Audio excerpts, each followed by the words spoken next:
Welcome to Sports Trebuchet, issue number 39. I am Marty. I'm Kyle. And I'm Josh. And we are here to discuss just how we need to handle the situation with coronavirus. Guys, do we have any plans in case this thing goes south? Like legit goes south since we're in the south. Yeah. It's in. There's a couple cases now in Illinois, so it's coming for us.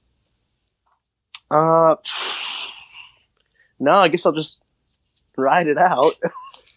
that's I mean, Kyle is already isolated enough, so he's safe as houses out there. That's true, and with what he eats from the concessions from this little store downstairs, he's probably immune to just about anything that comes his way. My father-in-law swore he had the coronavirus earlier this week. Did he really? He definitely had like something that felt like the flu. I guess it ended up being bronchitis, but he's like, I'm not going to say what he said, but oh no, is it a little risky? Did he go get his oil changed and there was a Chinese guy? He called it the Chinese flu. The Chinese flu's not. That's not bad at all. I saw Kung flu. Oh no, that's excellent. Yeah, that's not so bad. I do like the people that are trying to ridicule people from China for eating things like bat soup, and then on the other side of things, going to like a Chili's or let's say a Red Robin and eating like a double cheeseburger with bacon and maple syrup and French fries with ranch, and then like a Sour Patch Kids watermelon slushie, or French fries dipped in mayonnaise. Okay, well if we're gonna take personal attacks here. Oh no! Why do you do that? So I'll start with this. It depends on the French fry, right? It's not like every single French fry, but if I have say your traditional, think like McDonald's fry, right? Like shoestring, super simple. Salt does it. And if you don't catch it right out of the fryer and season it, all that shit's going to do is usually fall off. Sure. Right? Like Cajun seasoning or sea salt or whatever it is. So I don't like ketchup. I like mustard a lot. But what I'll typically do is I'll use mayonnaise as a base and then I'll season the mayonnaise. And depending, sometimes, like, for instance, I'll do, like, papas, right? So I'll do, like, a Mexican-style French fry, and then I'll do, like, chili powder, lime, a little bit of mayo, sometimes a lot of mayo, just kind of depends on how I'm feeling, and I'll use that as a dip sometimes. But it's not almost ever just raw mayonnaise. So that's what you're making an aioli, which... Yeah, I mean, kind of. It's kind of. I can see that. We've made mayonnaise-based sauces in the past. It's a poor man's aioli. Yeah. I'm just talking about people that would go, "Can I get a cup of mayonnaise?" And then just go to town, just dipping their fries in the mayonnaise. Don't ever go to Europe. It's a thing in Europe, Sounds right? miserable. Yeah, like in France, when I went to Paris, when we went to McDonald's in Paris, they had a lot of mayonnaise like that they had to take away. And when we went to Bruges as well, they also had mayonnaise like as like a pretty common side to like dip fries in and stuff. Well, I feel a little bit more vindicated now, just a little bit, because I didn't think I was weird, because I definitely had at nice restaurants like Kyle said, some kind of aioli or like a seasoned mayonnaise to go with something. So like a eggs Benedict or something, which you guys wouldn't know because you guys don't eat egg. That's my problem with mayonnaise. The thing with the Chinese stuff is that it's the state of the market. So have you seen the market that they say it came from? Yeah, the pictures of it. I would invite you to a small town farmer's market that is not in like a very affluent area, because some of those places, like the place my grandpa used to go buy ducks for his lake that they'd be selling out of like a cage. Right. Never. But there's also not horrifying like conditions. there's also like maybe 100 people will pass through that, not like 18,000. Ooh, no. The McKinney Trades Days and Farmer Market was like, it was thousands. But in general, it definitely was not to that level. Like, it's... Right. I think it's also the fact that their food is not like the food here is like you've got two sides of the coin, right? Like their food is like not well like taken care of, whereas over here it's too well taken care of and blasted with chemicals. Yet So like sterile. you're fucked. So like you're fucked either way. But one of them produces like T-virus, zombie-creating viruses, and the other one just creates like conspiracy theorists who think it's fluoride taking over the world. 6'6", 330-pound 16-year-olds playing offensive line is what the steroided meat in America does, I think. And like Alex Jones or whatever his name is. So I recently went to a new job, which I don't think we may have talked about on the podcast a little bit, but I shared with you guys, and I want to share with the audience what happens. This company is a global company. So there's offices in India, London, Charlotte, New York City. One of these things. I just realized, I think there's France, maybe Italy too. They've got a lot of really, a pretty big span over the globe. Well, because of the coronavirus, they're having to kind of put out, I think about a week and a half ago, they put out just like a precautionary thing. Hey, if you have to go to China for business, like let us know. Let's discuss this and everything else. But right now, because the state of things a week ago was a little bit different too. Right. And we have a person that works with us whose daughter works in China. And she came back from China a few weeks ago. Should be important to note here that the daughter is not sick. Like, not even a flu, nothing. She's just the carrier. She's a mode of transportation. She landed in Illinois. So she came home to visit her mom. And her mom works with me. I don't even know this lady. I don't even know her name. I don't think I could recognize her because I don't know a lot of the people in the company. But she went home last Friday, a week ago, which would have been the 24th, with kind of a cold, right? Like, didn't feel too good. And then Monday comes around and she calls out again. And people start talking about, like, I'm going to call her Debbie because I don't know her name. Debbie's daughter, she was working in China, and the rumors started going around that maybe she has coronavirus from her daughter. And the amount of fucking idiots that are wearing those I don't know what you call those masks. Just face masks? The bird flu masks? The bird flu, the SARS mask is what I always referred to it as. But like a doctor's mask. Like the medical ones, yeah. Yeah, medical mask. Whenever I say face mask, it's not what I'm picturing. Yeah, so it's like that paper thin thing with the strings that you tie around your ears. Yeah, the doctors wear to, I guess, protect from certain diseases, but also to not get like sprayed in the mouth by blood and they're doing surgery or whatever. Right. There are no less than like 30 people that have these masks. At your work? At my work. Brilliant. And not only how ineffective is it, but they're like heating up their food in the break room with their masks down, eating their food, and then as they're chewing, putting their mask back above their mouth like it's done anything. Well, they actually just released. I think one of the nurses or like one of the Chinese hospitals just said today that like the face masks are not effective because they had some person go in with like a face mask on and all this sort of shit to like a certain quarantine thing, and like the only thing that was exposed was his eyes, and like he still got it. So, like, they think it's just, like, flesh-borne. Like, if it, like, lands on your, like, skin, like, it can get in any which way. So when you go in tomorrow, everybody's going to be wearing hazmat uniforms.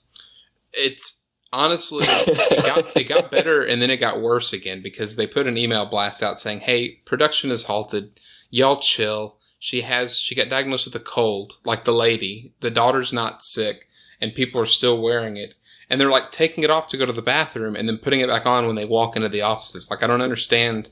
Well, bathrooms are notoriously, clean. The cleanest place in the world. Yeah, the cleanest places, especially in this office building where 2 of the 4 floors are under construction. Like,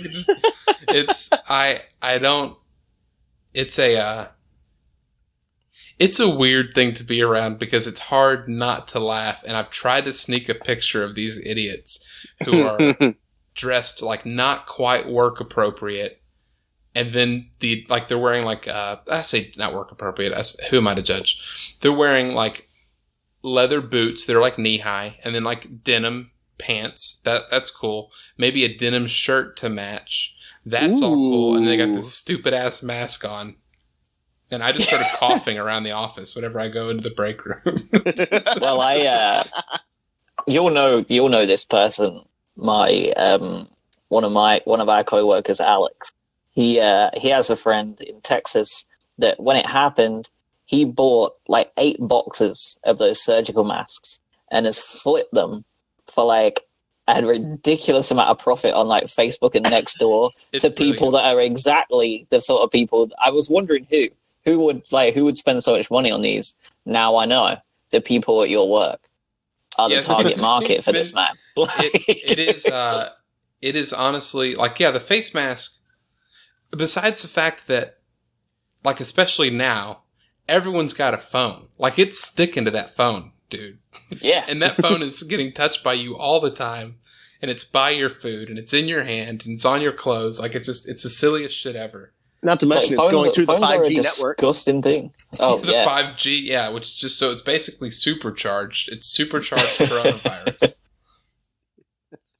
Do you guys want to talk about the transfer window? It's the 30th of January, so it is about to slam closed. Sure. You didn't say that with anywhere near enough drama. Well, I know. You know what? Honestly, I'll tell you a little bit behind the scenes here. So I typically use my I typically use my stand-up desk, and I stand up.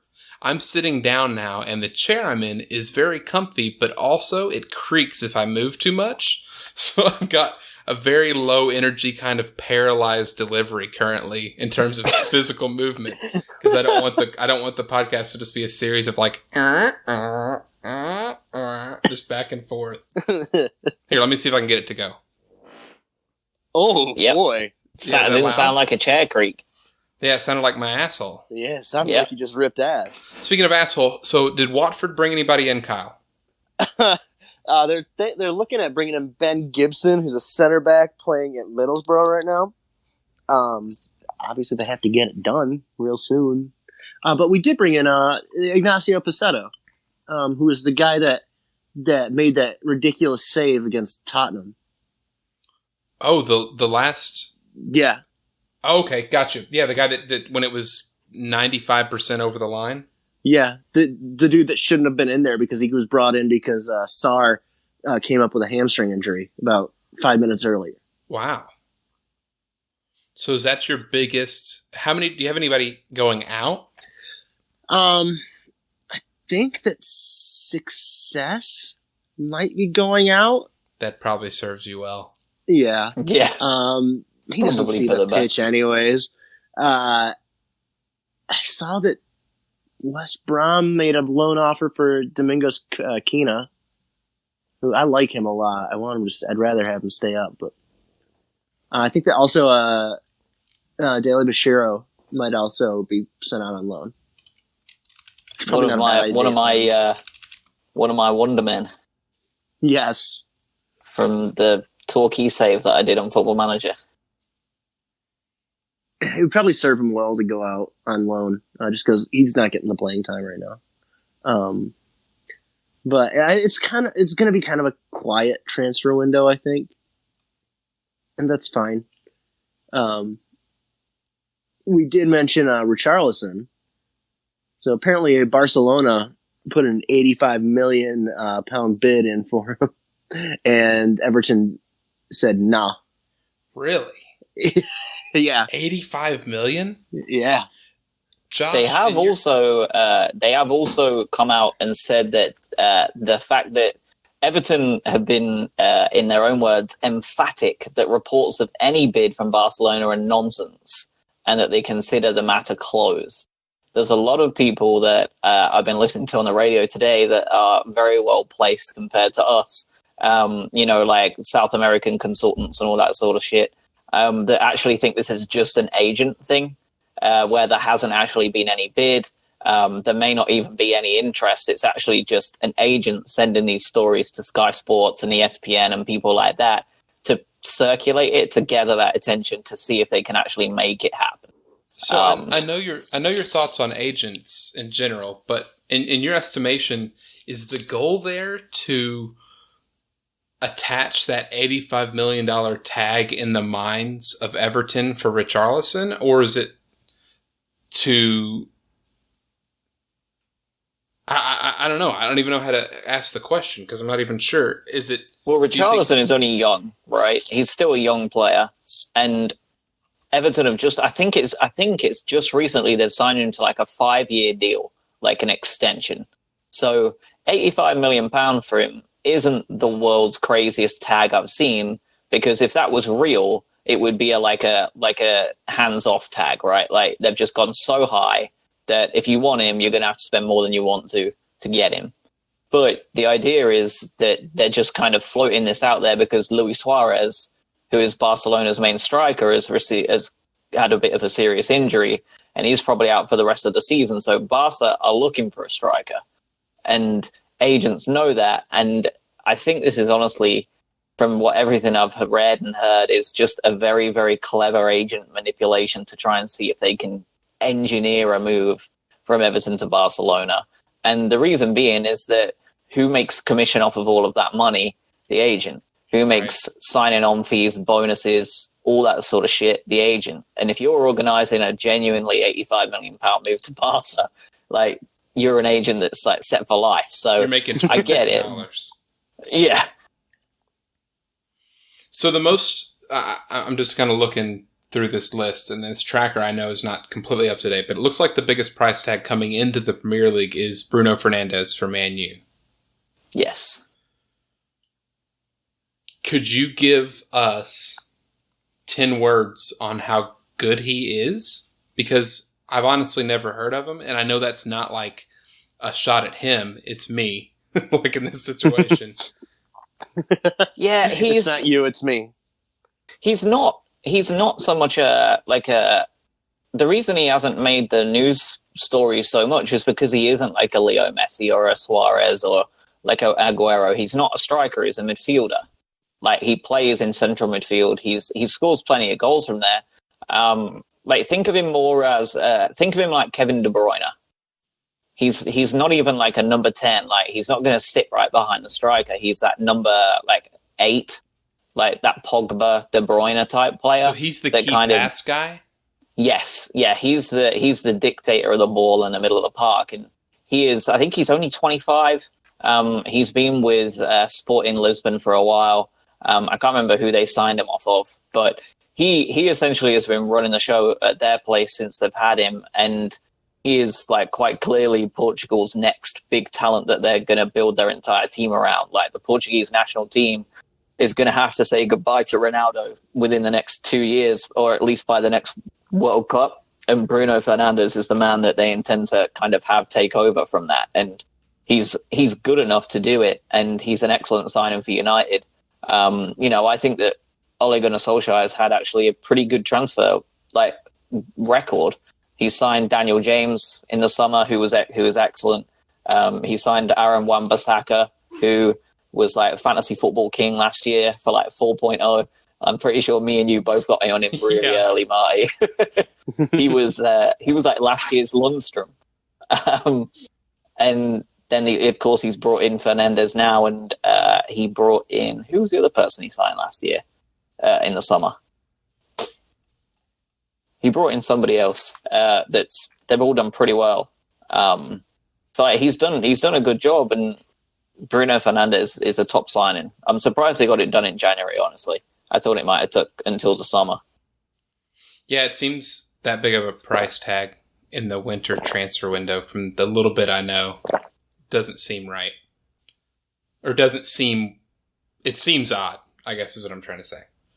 Yeah, normally most January signings are seen as like they're plugging holes, whereas this is just a genuine signing of like talent, and it's like unusual. Like Aston Villa, who I think have had a very good window. You know, they've signed a lot of players that they need, right? They signed Pepe Reina from AC Milan, which is like an unbelievable signing. Like Champions League winning goalkeeper that still, I'm sure, can do it at the top level. They signed Danny Drinkwater, who has had a lot of problems since he won the league at Leicester, but he's a central midfielder that can help if he ends up going back to anything like what he used to be. They signed Samata from Genk, who, as you know, I'm a huge fan of. And I think he'll score plenty of goals for them this season and well on into the next couple. And, you know, they've signed in places they need. Like, they lost Wesley, so they needed a striker. They lost Heaton, I think it was, so they needed a goalkeeper. They've gone out and like done the exact same thing, like that. They've plugged the holes that they need. So I think they've had a really good window. I also noticed another one that I like to see. Someone that we all know and love moved from Leicester to Swindon on loan on the 28th of January, Admiral Musquay. No, oh boy. Yes, he did. Admiral is... Wait, who's he playing for now? Swindon Town. Well, we've all kind of been Swindon Town fans, haven't we? I cannot believe it.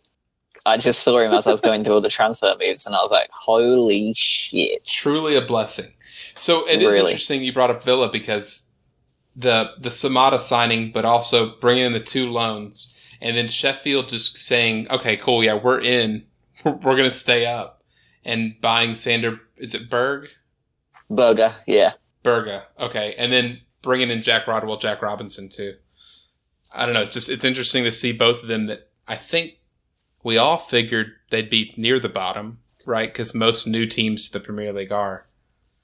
And for Villa to have the history. Well, isn't Sheffield, like, crushing? Oh, yeah, Sheffield is up there. That's what I mean. Villa, like, yes. Sheffield's just saying, like, okay, cool, yeah, we're killing it, and we're going to just spend money. Because we're not worried about having to hedge money the wrong way if we get relegated. Whereas if Villa goes back down, those loans they can just offload and take them back.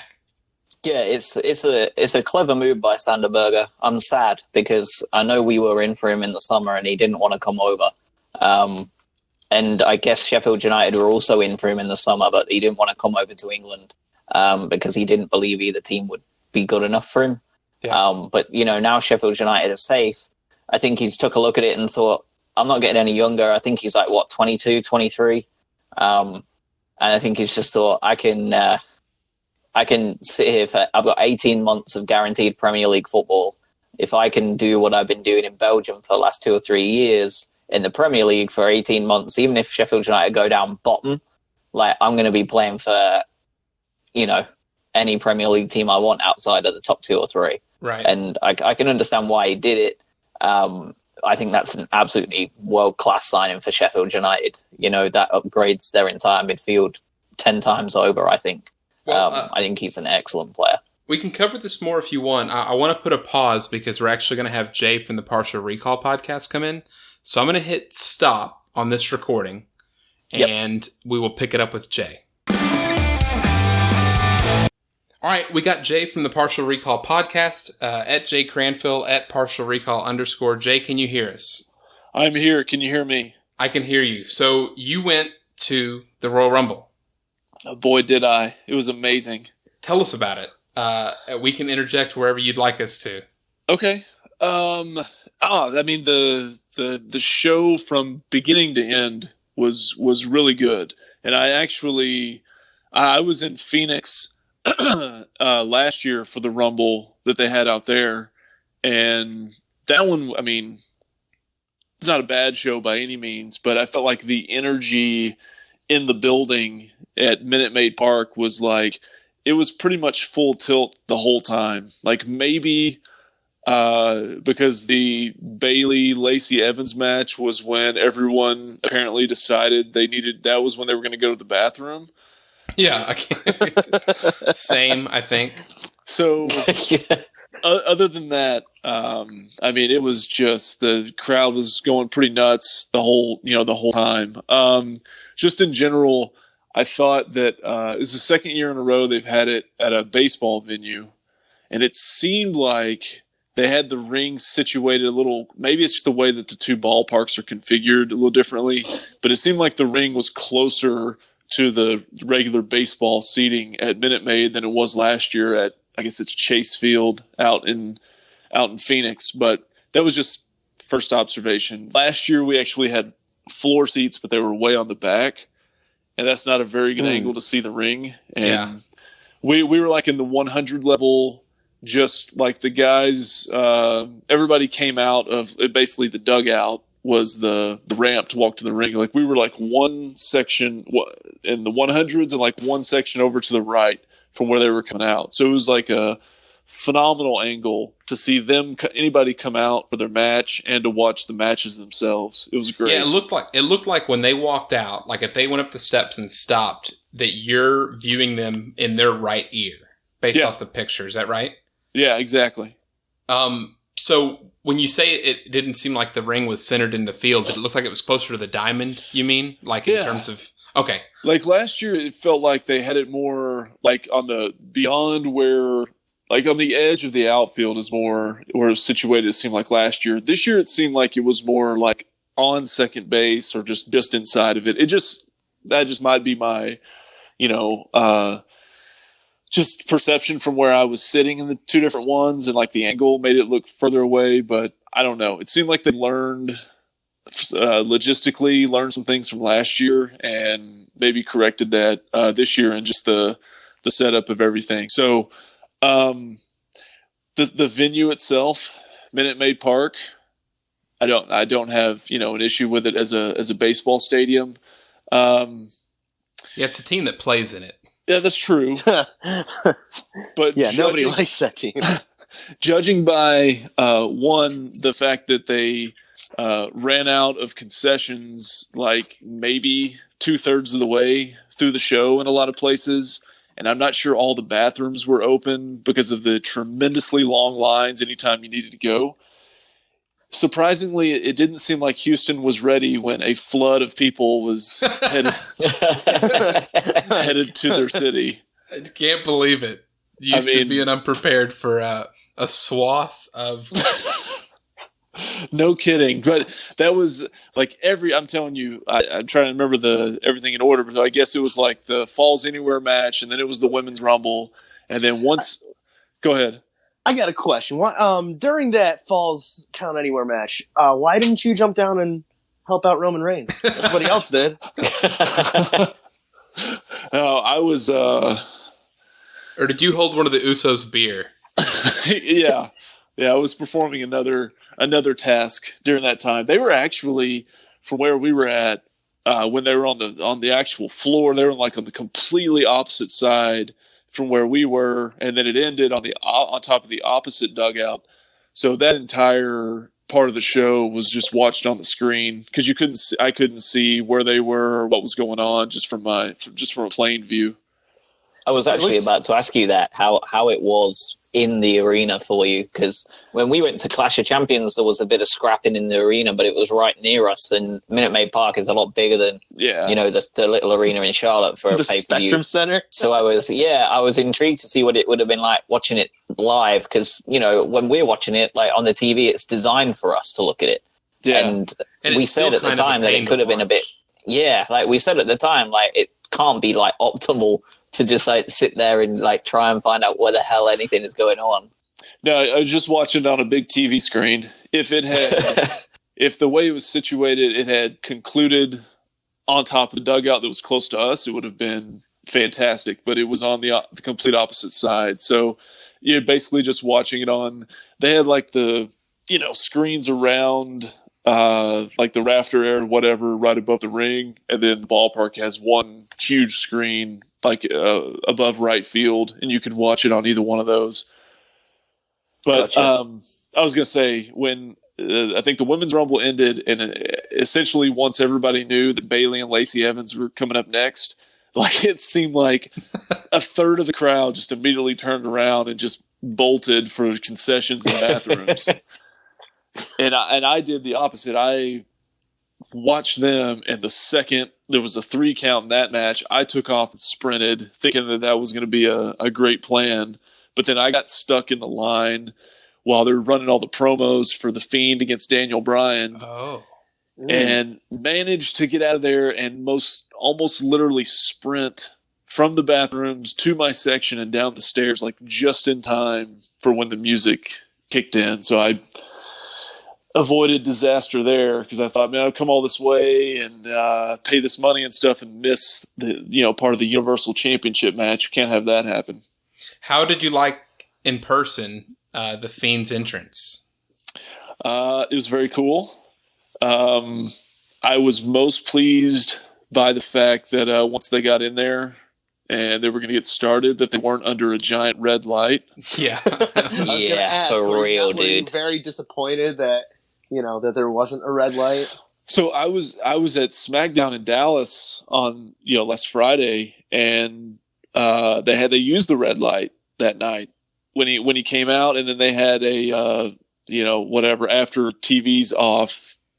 They had the main event for the night within the American Airlines Center was Daniel Bryan against The Fiend, just for the crowd that was there in person. And they used the red light for that. So I was expecting it, but then when they didn't use it, maybe they didn't use it because it's such a big venue and it would have been so hard for people to see, especially way up in like the 300 level if they used it. But I hope they don't go back to it. Yeah, I was trying to imagine what it would look like for the lighting rigs in a baseball field for them to try to get as strong of a red as they seem to insist. But we all watched it at my house, and I think we all held our breath when they were both in the ring and the match was going to start, assuming that it was just going to stay red. And it was a relief that it wasn't. Yeah. I was hoping that there was going to be, maybe some bugs projected on the ring again. That was really, really wonderful when they did that a couple of years ago. Hey, they had, they've had plenty of bits recently that didn't work or haven't worked, but I felt like, I don't want to say like the show was perfect or anything like that, but man, it was pretty close. I feel like they had everything just going exactly the way that they needed to through pretty much this whole thing. Yeah, my biggest gripe when we talked about it personally, was I would have put the Bayley Lacey Evans. Kyle, you suggested the pre-show, and I think that would have been right. And then just start with Women's Rumble, put Corbin and Roman in that second spot, and then the show goes on as it was. Yeah, and they have done that in the past, don't they? I feel like they've started a lot of Rumbles lately with one of the 2 Rumble matches. Yeah. So I was surprised they didn't. Yeah. So, and they started way early. I mean, on the network, it started 6 Central Time, and there were 2 pre-show matches. And I know I got into the park about 10 till 5, and like Shorty G and Sheamus was already going, like an hour plus before the main show started. Yeah, 2 hours of pre-show is a bunch. It's too much. Yeah, I wasn't tuned in for that. We were hanging out until we felt like we didn't want to have to rush it to get in there. So I know we only have you for a short time tonight, and it's about 5 minutes left. So I want to go over the Men's Rumble. Oh, I have 2 questions. Okay. One, did the crowd seem to be into the Brock Lesnar thing? Yes. Okay. Because at first I hated it, and then as it went on, and like Shelton Benjamin comes out and all that other stuff, like I started enjoying it. Yeah. I was going to say, I feel like the crowd followed the same kind of emotional reaction to it. Because it's kind of astonishing. The second question I have was Edge. How loud was it? It was louder than when Drew won. That doesn't surprise. I mean, and I'm not kidding. Dude, he looks great. He's in better shape now than he was when he was when he was in his first run. And it was the whole crowd stood the entire time from the very beginning. When Brock came out, everybody stood up, and nobody sat down until well after it was over, and McIntyre had made his victory lap around the through the park. And yeah, and I having really only followed it closely in recent years, just the last couple of years, like I didn't have that immediate recognition that was Edge's music. Even though I'd heard it was rumored that he was going to be a part of it and all that. But I'm telling you, once that hit, like it was almost like ear piercing loud in that instant that everybody reacted. That was definitely the biggest pop. Would you say it was a similar reception to when Dana Brooke came out in the Women's Rumble? Or Mighty Molly? Mighty Molly, man. Jesus Christ. I spent most of the Women's Rumble kind of looking to the guys that were with me like, who is that? Did they win like a raffle down the road and they just put them in it? Pretty sure I saw her arguing with some manager at a Dairy Queen not a week ago. Boy, and I really thought that Shayna was going to win it. I thought they just set it up, just come out at 30, throw everybody out, and that's it. Well, we do like a little game for the Royal Rumble. We all get together. We put in some money, and we pick numbers out of a hat and do the big board. And whoever's number wins the Rumble, they get the money. Right. I had Charlotte and Drew McIntyre. Wow.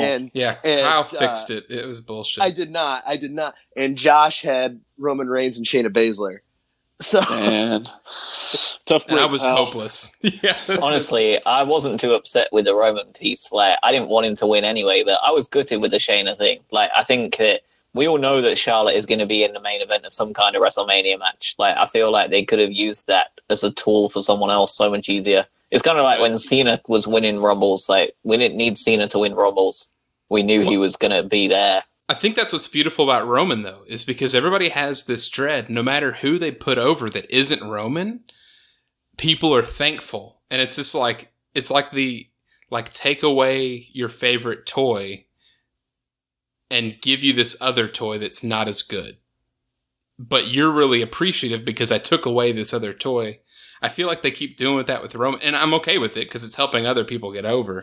But that's always what I kind of connect it with. It's like Roman's not actually going to win, but if everybody thinks that, then it's going to be that much better of a surprise when, Drew does in this case. Yeah, I think they wrote it perfectly too. Like, when you think that, like, I don't know how it was there, of course, like, you'll be able to say, but it felt like the Brock thing was starting to get a little old for the people in the audience. And when Drew eliminated him, like, it sounded like he got a pretty major pop. And Ricochet also helped. And they rode that, they rode that goodwill cheer, like, face move, like, all the way to the end. And then to have him, like, already having that momentum of eliminating Brock and the crowd already behind him, to then, like, stick him in there with Roman last, who just eliminated Edge, I think, was just perfect. Like, they wrote that. Like, we shit on WWE all the time, but that's one time, like, broken clock is right twice a day, because they nailed it. Well, I feel like they haven't messed up on a Rumble match in the last 2 or 3 years. Like, really messed it up. I mean, this one was like two separate. Like, there was just like the first half was just the Rumble. It was just against Brock.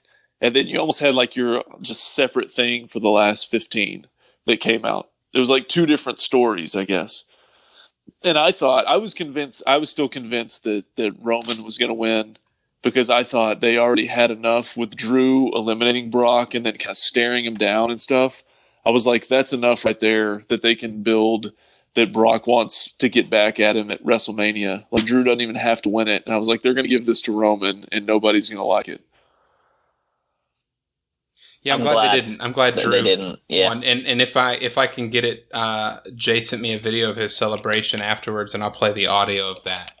Yes, my this episode, if I can find a way to get it. Extremely poor attempt at replicating when McIntyre stands up in the corner and like yells at the crowd before his matches. Yeah, I don't think I have the pipes. Jay, I think that's going to do it because your time. You're up against it, I think, right? I don't want to force you out. No. Okay, well, I appreciate you stopping by, and we'll talk soon. Depending, I mean, we'll have you on in the next couple months for sure. We'll talk. All right, sounds good, man. All right, Jay, I'm glad you had fun. Thank you for coming on. All right, later.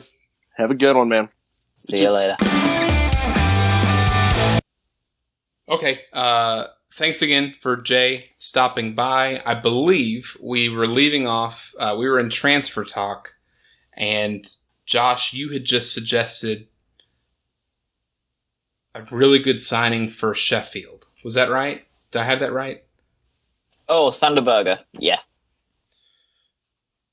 So, is there any signings that to either of you were just completely surprising? Or don't make any sense? The Jack Rodwell one that you mentioned earlier is utterly bizarre because he's absolutely useless. Like, he's so irrelevant these days. Like, I don't know what happened there. I don't have one, really. Okay, that's fine. If you want, we can just do... In fact, let me just pull it up here. I just want to do a quick status update. Okay. So Brighton and Watford Christian Eriksen finally left Spurs to go to Inter Milan, which is a pretty big move. Oh, yeah, that he went a couple of days ago. It's been in the works for a long time. Eriksen wanted out for a while, but that's been a long one coming. Did we talk about that in a previous episode? Because it was always like the rumored possibly transfer last summer even, and it just never happened. Yep, entirely possible. And then Tottenham then went and signed Steven Bergwijn from PSV, who is like one of the fastest people I've ever seen run on a football for ages. Great. That'd be perfect if Mourinho's running a counter on somebody after being up 1-0 and just... Right. Oh, it's going to be miserable. So, I wanted to end Premier League talk with this. We are currently 24 matches in, and it's a total of 36, right? Go ahead, or 38. 38, yeah. Okay, so we have 14 to go. Our bottom three, from 20th to 18th, are Norwich City, Watford, and Bournemouth. And within 3 points of 18 are West Ham at 17, Aston Villa at 16, and Brighton at 15. Are we prepared for a world where both of the teams that this podcast supports are both in the championship?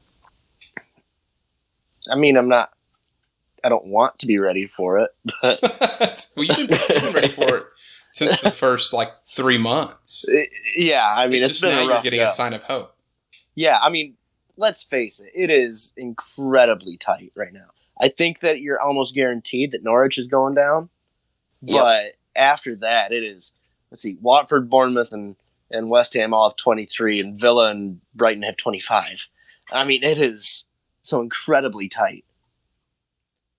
Yeah, and I would go as far as to say one of Southampton, Palace, Burnley, Newcastle will get dragged back into the fight too.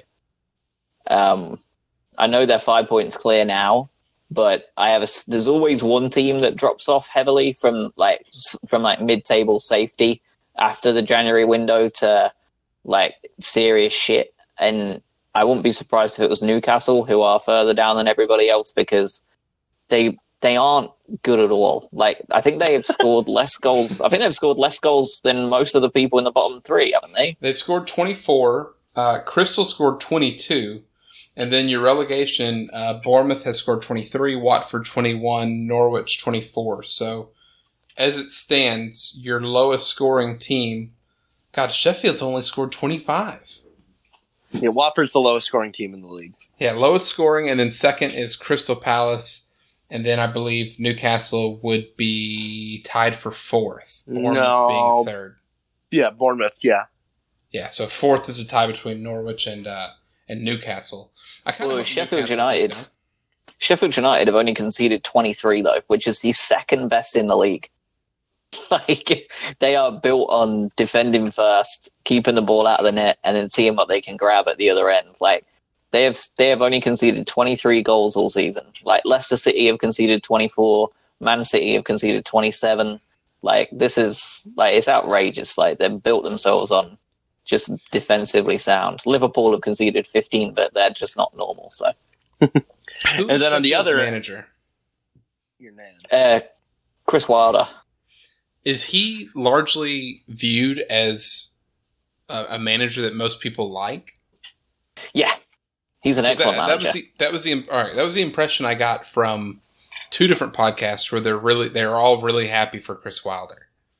And yeah, he's done an excellent job. Like, I'm not sure how he did at Oxford, I'll be honest. But when he moved to Northampton Town just before I moved here, I lived really close to Northampton, and they were in absolute shit. Like, they were expected to be relegated from League Two down into like the non-league.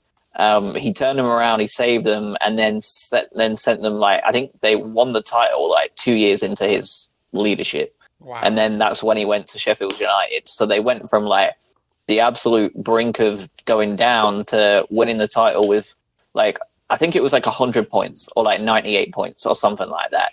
And like just murdered the league. And then went to Sheffield United, took over from them when they were in League One, I think. And then just kept getting promoted. I think he got 2 promotions in 3 years. Do you think because he's done those kind of projects, so it's let me see. So he's got Sheffield, before that it was Northampton, Oxford United, Halifax, Alfreton. So do you think there's a chance if they stay up, which it looks like they're going to, that he doesn't take a job? Because I'm sure someone is going to want to take him away, right? A bigger you think that, but it's going to really make a difference as to whether he wants to go or not. So, like, you think that, but Eddie Howe has been at Bournemouth for ages and has kept them up when people don't think he should, and he hasn't left. So it will be really a case of whether Wilder wants to leave or not. And as of right now, I can't imagine he would have any reason to want to leave, because they're more likely to be playing in Europe next year than they are to go down. And when he's being supported, like, money-wise, to be able to sign people like friggin' Sanderberger, like, you've got to think that, like, he's going to have no real desire to leave anytime soon. Unless, of course, like, one of the big boys come in. Like, if... no, I don't even know who would come in for him, because they've all just switched managers. I guess the only option would be Manchester United, and I would put my house on them never going for Chris Wilder. Not a big enough splash for them? Nowhere near enough, especially after going with Solskjaer. Like, that was already a smaller appointment. I can't imagine that they would risk it with Chris Wilder, despite the fact that I think he would make them pretty good. They need the... He's been the manager at Sheffield since May 2016, and he's managed 179 games, and they have 92 wins, 41 draws, 46 losses. That's insane. Solid. Yeah. It's really solid. Yeah, it'll be interesting to see how they do next year. Like, the second season syndrome that hits most clubs. It's going to be interesting to see what happens with them, because they've done incredibly well. Like, and they've done it in the right way. So it's going to be interesting to see how they fare in the second year after all of this stuff, because, like, David Wagner had done a great job at Huddersfield, and everybody felt the same way about him. Like, he was likable, he played decent football, like, he's kept them up when everybody thought they would go down. And then the second season came around, and we all saw what happened last year. Like, it was horrific. So he won't be the first or last to fall victim to it. I just hope he doesn't, because I like him. So we'll see. So do you want to do a quick prediction on what 3 teams at this point do we want to put not real money on being relegated come the end of the season? Sure. Okay. I would like to go first to buy you time, since I just sprung this on you guys. Okay. I think it's going to be Norwich, obviously, at 20. I think it's going to be Bournemouth at 19. And I think that it might be Watford at 18. So really not much of a shakeup than what it already is, except Watford goes up 1. And I know it's 14 games to go, so there's almost no chance that happens. But I wanted to hear you guys' predictions. I'm going to go Norwich at 20. I think Bournemouth's going to fall to 19. And I'm going to go for the ultimate upset. I'm going to say West Ham goes down and ruins all their fans. They've got a pretty huge following, don't they? Or are they one of the smaller teams, Josh? No, West Ham are a pretty big side, yeah. They're a London team, aren't they? Mm-hmm. Yeah, they are, yeah. They play at the Olympic Stadium. Well. Oh. Which is one of the reasons their fans are such unhappy people right now. It's because they never wanted to leave their old stadium. But the team, or like the people who own them, got such a good deal by taking over the Olympic Stadium that they moved there instead, and the fans hate it. They lost their soul, right? Isn't that what you always refer to? That's the argument. Yeah, that's what they truly believe it. And I mean, it's just it doesn't feel like home to them. So it's one of the reasons that they're suffering so much. All right, Josh, I got you penciled in for Norwich at 20. Yep, good, because I think that's definitely going to happen. I have Bournemouth in 19th too. One, because I think that they usually stay up on they've always got a dodgy defense, right? Like anybody that watches Bournemouth over the years knows that they're not the most solid at the back team, but they usually score enough goals to make it okay. And they ain't scoring goals this year. In fact, I just looked at it. They are the second lowest goal scorers in the league. And unless they start finding goals, they're going down. And it would be so satisfying to see Eddie Howe go down, because I think he's a twat. My 18th place is a coin toss. So I think if Brighton can get in this right back thereafter, get in Alexis McAllister, who they're going to be talking with tomorrow, which both seem to be likely now. If we sign a striker tomorrow, I think West Ham go down as well. Because it happens every now and again. Like one of the bigger teams go down in a shock, like when Newcastle went down a couple of years ago. And, I think that West Ham are primed for it big time. If we don't sign a striker, I think we'll go down. I think we are one Neil Mopai injury away from... we've got nothing. So ask me in 24 hours and I'll be able to give you an absolute concise answer on 18th place. Yeah, it's kind of unfortunate we're recording on the day before the last day. Because I want to say the last time we did this and we talked about the transfer deadline, we might have recorded the day after. Like it was a perfect book into it. And as the years go, so do the days. They shift. I think we actually, it was the summer transfer window, and I believe we actually did it like an hour after it closed. Ah, yes. What a miracle. It was that Thursday because the league kicked off on the Saturday and the Friday was like the middle ground. So they had it closed on a Thursday night and we recorded on that Thursday.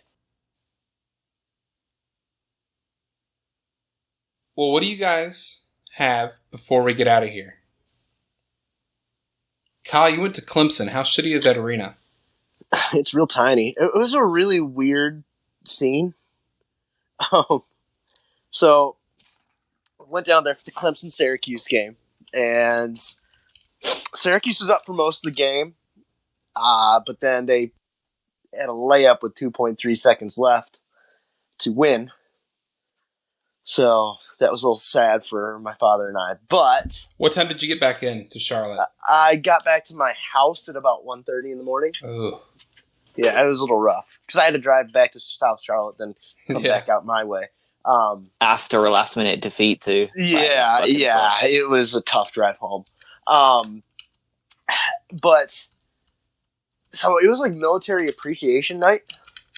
Ooh. So they were doing a lot of. Isn't it always military appreciation in this country? That's about right. But they have a pretty big ROTC program there. ROTC? So they had ROTC. Yeah. I've never heard it called ROTC before. Never heard. What is that? It's like junior. It's like pretend army. Not really. Oh, okay. I just want to piss people off that are on ROTC. My cousin is in the ROTC at South Carolina. Basically, once you go through school and you're in ROTC, you do all of the military training there, but you're not active military. When you get out, you're the level of I think you're an officer. Not an Admiral Musquay? Not an Admiral Musquay, no. I wish you were. Yeah.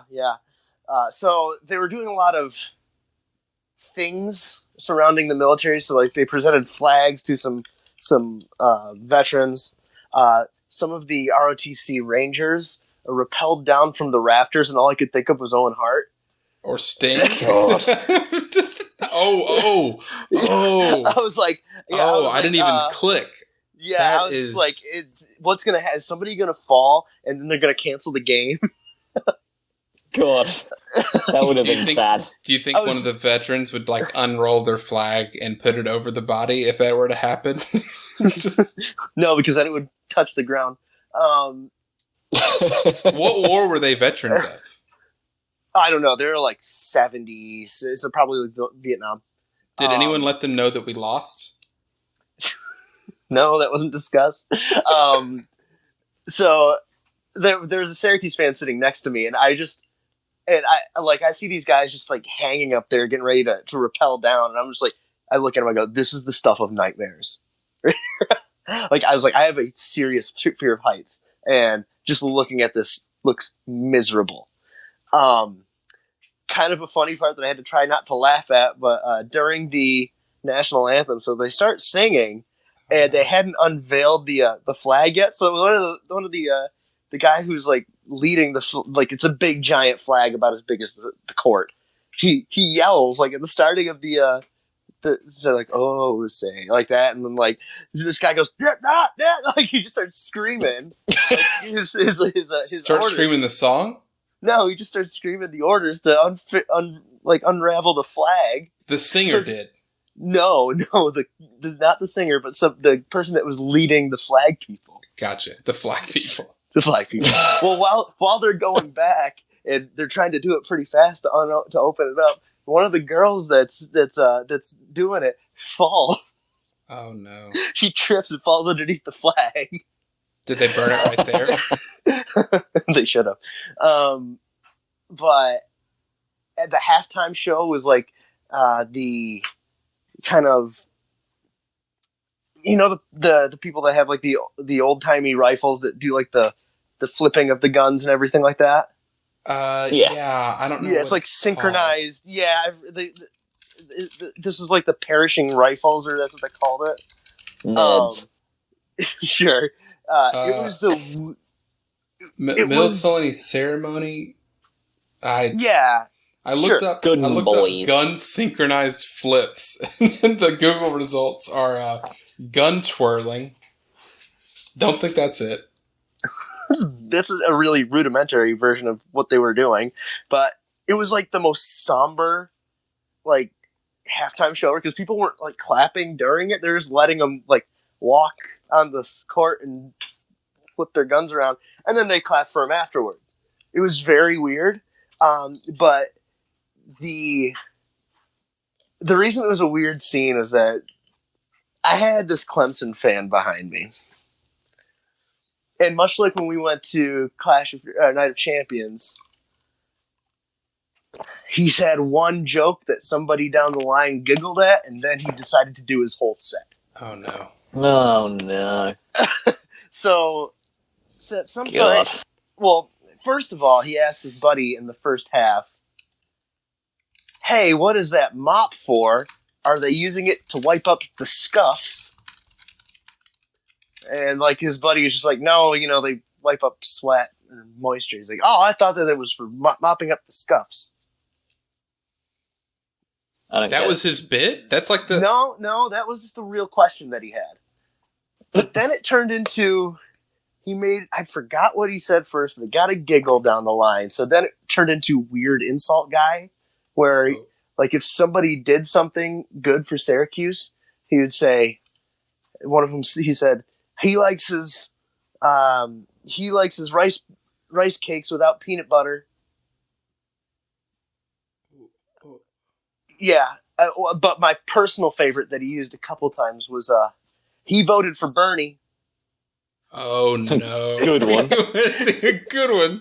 Yeah, and it was and he was yelling it ironically at Quincy Guerrier. I really wanted to turn around and be like, so he just turned 18 and he's from Montreal, so he probably didn't.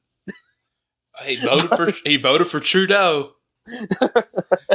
But it was so that, he was doing that after Syracuse would do something good, not after they do something bad. Okay. Yes. And then, like, whenever Clemson would have the ball and be moving around, he'd start going like, yeah, like that. Like, how old was this gentleman? He's probably mid to late 20s. Oh no! Jesus, I would have guessed 50. Yeah, that is. So would I. No, he was about mid to late 20s, and then the thing that sent it home was he started calling for Clemson to shoot threes by going, "Hey man, just shoot it, man! Come on, man!" And like speaking in a really weird caricature of Hispanic accent. Yeah. So was he a white man? Yes. Would it surprise you if he got a degree from Clemson? Yes. I think he was a townie. Okay. Orange hat or camouflage hat? Didn't really get that good of a look at him for his headwear, because I was more keying in on... He had camo pants on. And he had an orange Clemson hoodie on, and he looked like a large orange M&M.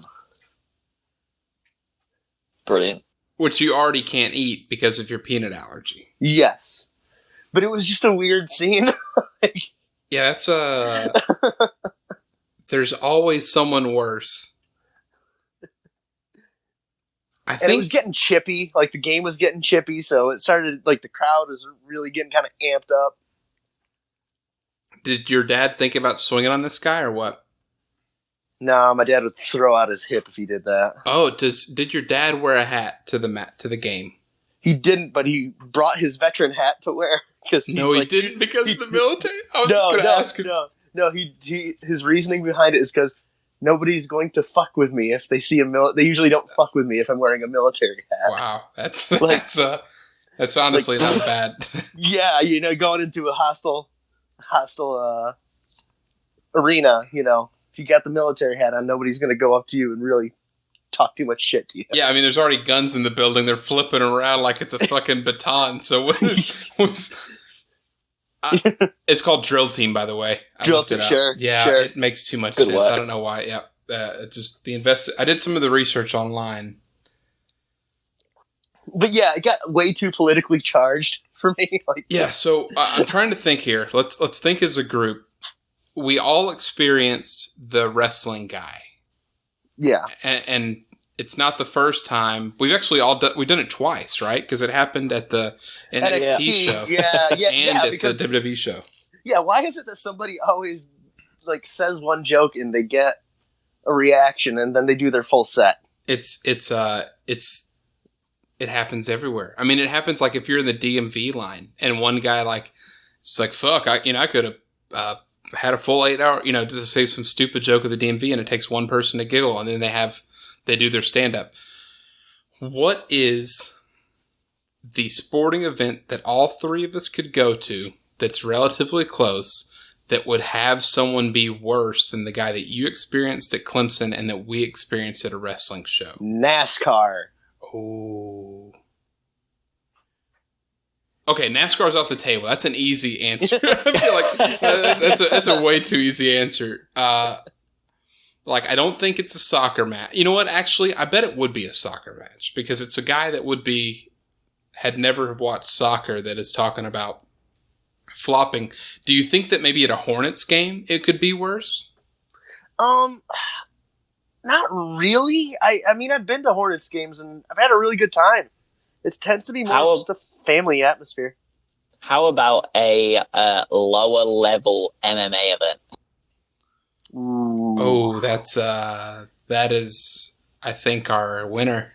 So not your UFC 255, but your Bellator 227 that's in Charlotte in a 4,000 seater arena. Now, Kyle, where did we go to NXT when it was just you, me, and my wife? My wife. We went to. Oh, was that CPCC? I forgot the name of the. It was It was some hall though. It was a junior college arena. So it was a smaller arena. Was it Tate Hall? I think so. Maybe. That sounds about right. Okay.